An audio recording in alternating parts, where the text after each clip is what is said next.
3 محرم الحرام 61 ہجری۔ امام حسین علیہ السلام کا قافلہ کربلا میں اتر چکا تھا۔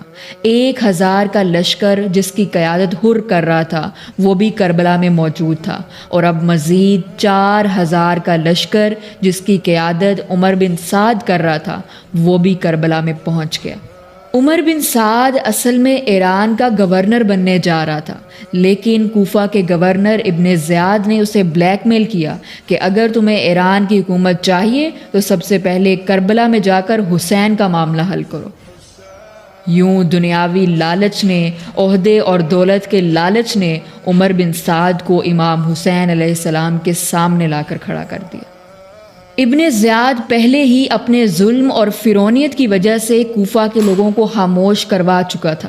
عمر بن سعد جو کہ خود جنگ سے بچنا چاہتا تھا، اس نے کوفہ کے بڑے سرداروں کو بلایا جنہوں نے امام حسین علیہ السلام کو خط لکھے تھے، اور ان سے یہ کہا کہ تم لوگ امام حسین علیہ السلام سے جا کر بات کرو۔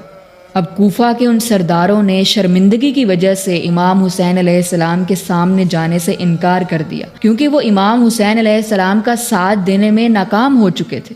پھر عمر بن سعد نے ایک قاصد کو بھیجا کہ وہ جا کر امام حسین علیہ السلام سے پوچھے کہ وہ کیا چاہتے ہیں۔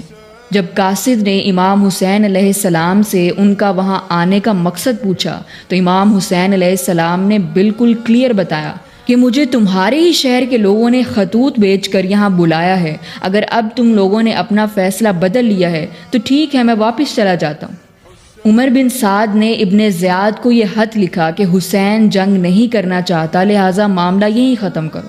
مگر یزیدی حکومت کو کوئی امن پسند حل نہیں چاہیے تھا، ان کو تو چاہیے تھا امام حسین علیہ السلام کا انکنڈیشنل سرنڈر اور یزید کی بیعت۔